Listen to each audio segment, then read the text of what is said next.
चलिए क्लास 9 का chapter second start करते हैं। चैप्टर सेकंड जो है वो फर्स्ट के बेसिस पे ही आगे बढ़ाया गया है। फर्स्ट चैप्टर में हमने मैटर के बारे में बात करी थी कि मैटर होता क्या है। तो हमने ये देखा था कि अगर कोई भी चीज जिसके पास मास है यानी कोई वजन है और वो स्पेस ऑक्यूपाई कर रहा है यानी उसके पास कुछ वॉल्यूम है, तो anything which has mass and occupies some space, उसको हम क्या बोल रहे थे? मैटर बोल रहे थे। फिर हमने ये देखा था कि जो मैटर होते हैं वो पार्टिकल से मिलकर बने होते हैं, यानी अगर आप मैटर के अंदर झांक के देखोगे तो बहुत स्मॉल स्मॉल पार्टिकल से मिलकर बने होते हैं।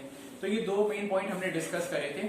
अब यहाँ पे जो पॉइंट आ रहा है, जो चैप्टर का नाम है वो है is matter around us pure.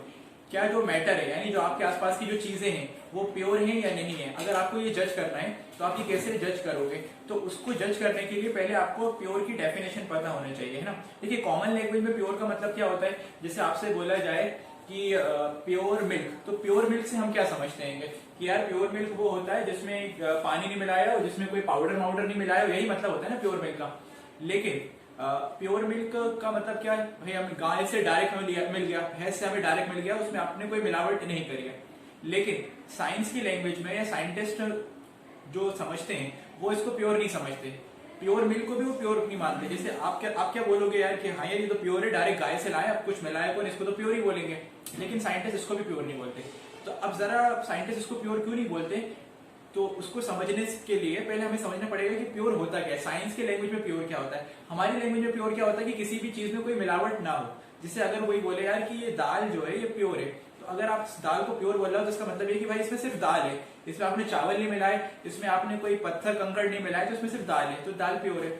लेकिन साइंस की लैंग्वेज में प्योर का मतलब क्या होता है तो वो समझते हैं। और हेडिंग डालेंगे, सबसे पहले चैप्टर का नाम आप लोग कॉपी में डालें, इस मैटर अराउंड अस प्योर, और फिर चैप्टर का नाम और फिर टॉपिक डालेंगे प्योर सब्सटेंस। तो प्योर सब्सटेंस की डेफिनेशन ये लिखी है, a pure substance consist of single type of particle.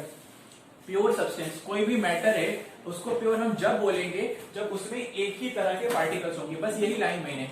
कोई भी सब्सटेंस कोई भी मैटर जो है वो प्योर कब होगा? जब उसमें एक ही तरह के पार्टिकल होंगे। अगर आपने मैटर देखा और मैटर के अंदर झांक के देखा तो सारे पार्टिकल अगर एक ही तरह के हैं तो वो जो मैटर होगा वो होगा प्योर सब्सटेंस। जैसे देखो, अगर मान लो हमारे पास ये एक ऑब्जेक्ट है, ये एक सब्सटेंस है, ठीक है, हमने इसके अंदर झांक के देखा, तो हमने जब झांक के देखा तो यार हमें देखा कि यार इसमें बहुत सारे पार्टिकल्स है, स्मॉल पार्टिकल से मिलकर बना है। और ये सारे पार्टिकल्स मान लो एक ही तरह के, मान लो ये भी, इसका नाम भी ए, इसका भी ए, तो सारे पार्टिकल्स इसमें कौन से तरह के हैं? ए तरह के हैं ना, सारे पार्टिकल्स का नाम क्या है? ए।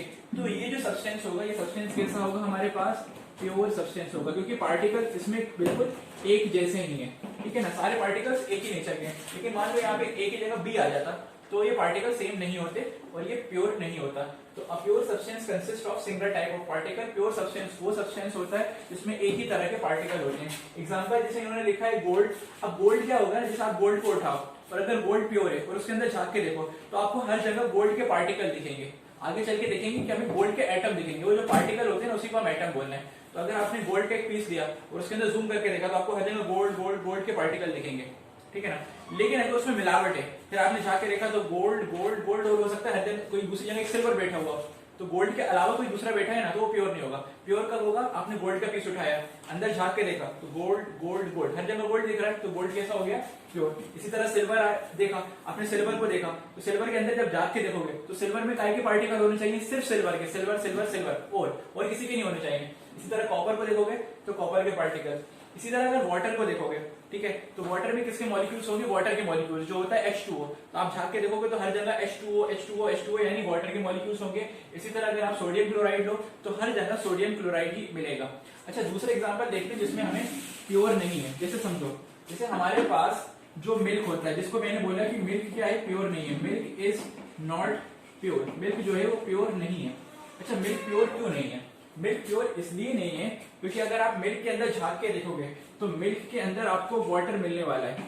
ये वो वाटर नहीं है जो आपने मिलाया है, ये नेचुरली है। जब गाय या भैंस दूध देती है तो उस दूध को आप डायरेक्ट देखोगे तो उसमें है पहले से वाटर प्रेजेंट है, उसके अंदर फैट प्रेजेंट है और उसके अंदर प्रोटीन प्रेजेंट है और भी बहुत सारी चीजें प्रेजेंट है। तो अगर आप इसमें झांक के देखोगे मिल्क के अंदर तो आपको वाटर के मॉलिक्यूल्स, फैट के मॉलिक्यूल्स, प्रोटीन के मॉलिक्यूल्स या प्रोटीन के पार्टिकल्स दिखेंगे। पहले आपको वाटर के पार्टिकल्स दिख रहे हैं, फैट के पार्टिकल्स दिख रहे हैं, प्रोटीन के पार्टिकल्स दिख रहे हैं। तो ये एक तरह के पार्टिकल्स तो नहीं। अगर सिर्फ वाटर होते हैं तो बोल देते प्योर, सिर्फ फैट होता तो भी बोल देते प्योर, सिर्फ प्रोटीन होता तो भी बोल देते प्योर। लेकिन यहाँ पे एक दो तीन तरह के अलग अलग तरह के पार्टिकल्स मिलकर बैठे हुए हैं, इसीलिए मिल्क क्या नहीं है? प्योर नहीं है। तो आप लोग हेडिंग डाल के पहले प्योर सब्सटेंस लिख लेना, ये डेफिनेशन और ये प्योर सब्सटेंस के एग्जांपल, और यहाँ मेंशन कर देना कि मिल्क क्या नहीं है, मिल्क प्योर नहीं है। अब नेक्स्ट वीडियो में बात करेंगे जो चीज प्योर नहीं होती उसको क्या बोलते हैं, ठीक है।